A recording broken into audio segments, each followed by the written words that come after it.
Halo sobat para pecinta film, bagaimana kabar kalian? Semoga baik-baik saja. Kali ini saya akan mereview film yang berjudul Jumper yang dirilis tahun 2008. Meskipun diedit dengan ala kadarnya, mudah-mudahan kalian semua terhibur. Tanpa basa-basi, langsung saja ke TKP.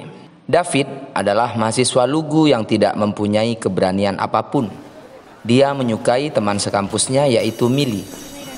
Suatu hari David mencoba memberi perhatian kepada Millie dengan memberi cindera mata semacam bola kaca yang ia beli dari pasar murah. Mark, yang merupakan preman di kampus itu, membuangnya ke sungai yang beku. Karena keluguannya, David mengambilnya dan dia pun terperosok ke dalam sungai.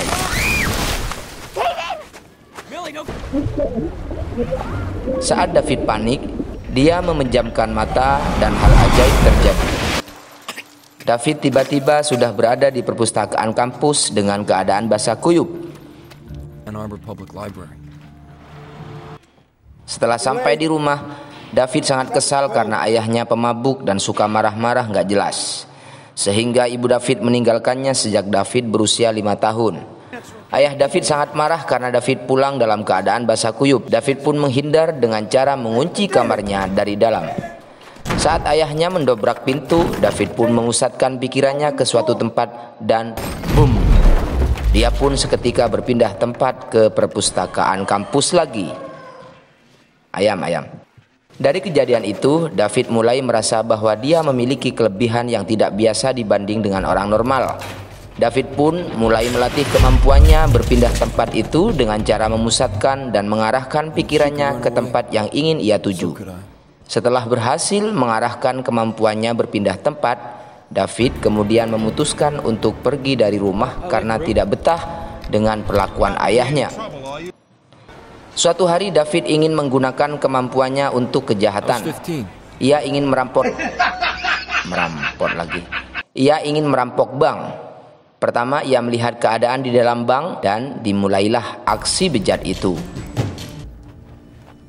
David mulai konsentrasi untuk berpindah dari kos-kosannya menuju brankas bank. Karena berhasil, David sangat senang dan menguras habis uang yang ada di brankas bank tersebut. Disinilah masalah mulai terjadi. Pihak bank menyewa Pak Uban, yaitu tim pemburu hantu untuk kasus perampokan bank tersebut. Gaya hidup David sekarang berubah 360 derajat. Yang dulunya miskin sekarang menjadi super kaya, bahkan dia tinggal dari satu negara ke negara lain. Di suatu malam David merasa suntuk dan pergi ke warung Sinom untuk minum-minum. Di sana David mendekati seorang cewek yang bernama Mbak Jum. Ketika mengeluarkan rayuan maut kepada Mbak Jum, diam-diam ada pria tak dikenal sedang mengawasinya.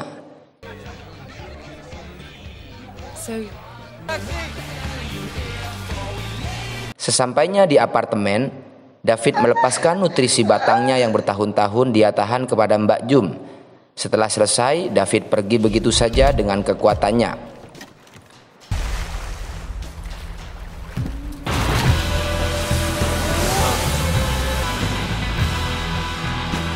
Di scene lain, Pak Uban dan anak buahnya sedang menangkap dan membunuh hantu atau orang-orang yang memiliki kemampuan yang sama seperti David di seluruh dunia. Setelah kembali ke hotel, David disambut oleh Pak Uban. Wow, hebat kan? Namanya juga pemburu hantu. Dia sudah tahu keberadaan targetnya. Pak Uban mengatakan kepada David bahwa dia telah mencarinya selama 8 tahun. Tanpa basa-basi, Pak Uban mulai memainkan tongkat listriknya kepada David.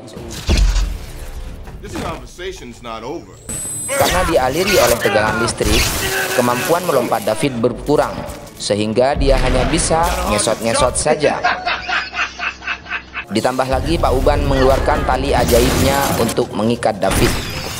Beberapa saat David tidak berkutik. Namun ketika ada kesempatan, David pun berhasil kabur ke rumah ayahnya. Ayah David stres dan berbicara dari luar kamar. Dia minta maaf kepada David. Tetapi David memutuskan untuk pergi lagi dengan meninggalkannya segepok uang. Suatu hari David ingin menemui Millie, yaitu cewek yang disukainya ketika masih kuliah di sebuah kafe. Di sana dia diganggu oleh Mark, yaitu musuh bebuyutannya. Perkelahian pun terjadi.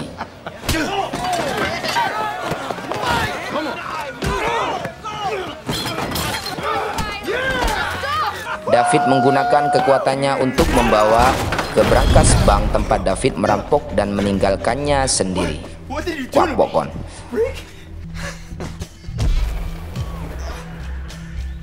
Terpesona dengan penampilan David yang sudah berubah lebih oke, Millie bermodus mengobati luka David. Padahal aslinya Millie ingin mengisi lubang kehampaan miliknya dengan batang si David yang sudah penuh dengan Nutrijel. David pun mengajak Millie untuk berkeliling dunia. Sementara David tidak menunjukkan kekuatan melompatnya, dia pergi dengan naik taksi online, khawatir Millie terkaget-kaget.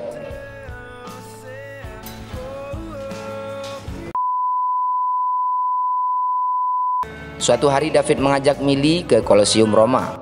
David meninggalkan Millie untuk melihat-lihat tempat bersejarah itu.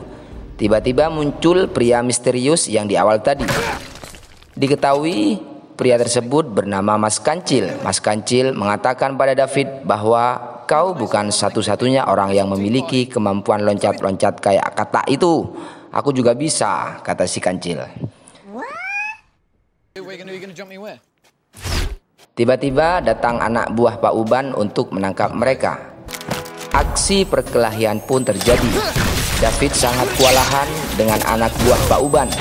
Sementara si Kancil sudah lihai untuk menghindari serangan-serangan anak buah Pak Uban. Kejadian itu terdengar oleh Millie.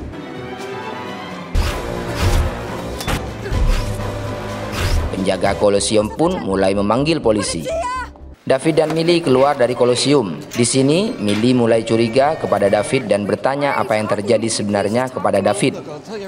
Di tengah perjalanan, mereka dihadang oleh polisi dan David pun dibawa ke kantor polisi. Saat diinterogasi, seorang wanita datang dengan memberikan kunci borgol. Ternyata wanita itu adalah ibu David. Dia juga mempunyai kekuatan melompat-lompat seperti katak. Millie yang bermaksud mengunjungi David saat itu langsung dibawa pergi oleh David yang sudah berhasil lolos dengan melompat. Lagi-lagi Millie bertanya apa yang terjadi sebenarnya, tapi David menutupinya dan dia mengatakan mempunyai masalah di bank di mana dia bekerja. David pun memutuskan pulang dan menemui ayahnya lagi.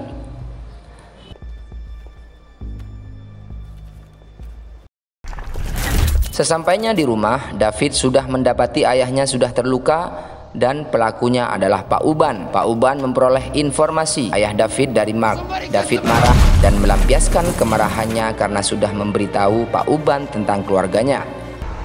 David bergegas balas dendam kepada Pak Uban dengan meminta bantuan kepada si Kancil. Kancil pun langsung menolak dan meninggalkan jejak lompatan kepada David menuju ke negara Cina.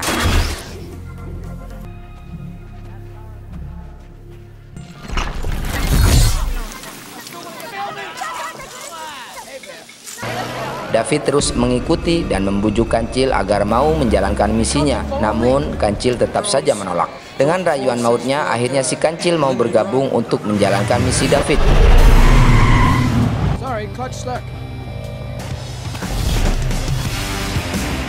Kancil menyuruh David untuk memeriksa keadaan Millie. Khawatir si Uban juga menyakitinya. Tapi hal itu tidak terjadi. Millie marah dan mengusir David karena meninggalkannya sendiri di kota Roma. Setelah akan pergi, David melihat si Uban dan anak buahnya datang ke rumah Millie untuk menangkap David.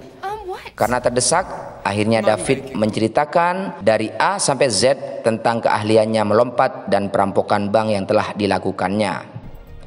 David mendemokan kemampuannya kepada Millie.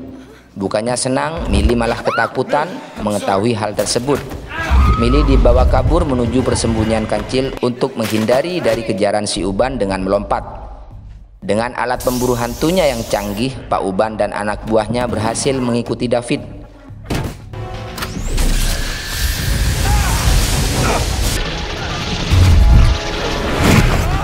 Perkelahian pun terjadi kembali. Pak Uban berhasil menjerat David dengan tali ajaibnya. Sedangkan si kancil mencoba melawan dengan alat pemanggang ayam super jumbo untuk menghabisi Pak Uban.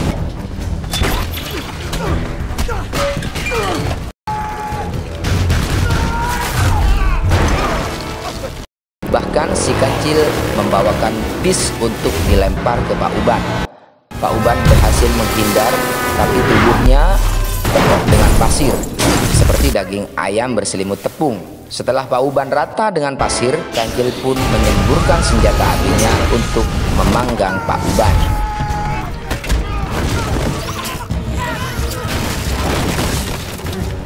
Mili mulai bersimpati kepada David. Tak lama kemudian Pak Uban berhasil menjerat Mili dan membawanya ke tempat lain.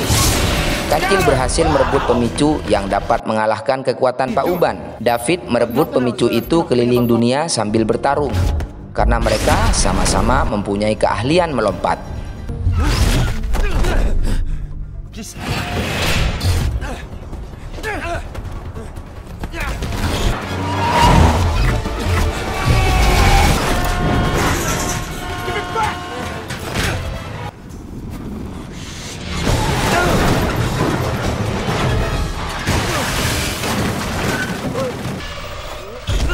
Akhirnya David berhasil merebut pemicu tersebut dan meninggalkan kancil untuk bermain ayunan di tiang listrik. David kembali ke rumah Mili, di mana di sana Mili sudah disandra oleh Pak Uban. Kemudian dengan cepat Pak Uban menjerat David dengan tali ajaibnya.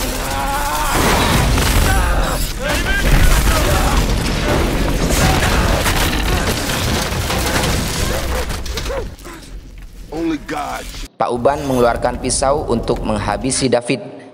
Karena David memegang pemicu itu, dia berkonsentrasi dan melompat menuju perpustakaan kampus bersama Mili. Pak Uban dan juga sebagian rumah Mili ikut juga melompat. Kacau, kacau, kacau.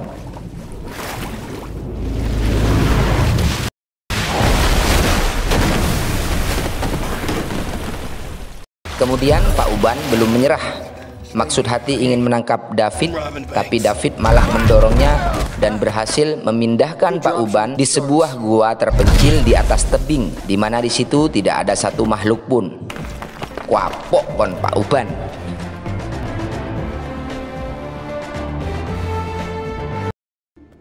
Scene pun berpindah ketika David pergi ke rumah ibunya. Dari sana terungkap bahwa selama ini ibu David adalah juga salah satu anggota pemburu pelompat atau timnya Pak Uban. Dia memilih meninggalkan David agar David tetap hidup dan selamat. Di luar rumah, David disambut oleh Mili yang sudah merasa kedinginan dan ingin dipindahkan ke tempat yang hangat. Ya, mungkin bayangan si Mili seperti di tepi-tepi neraka gitu mungkin. Dan film pun berakhir.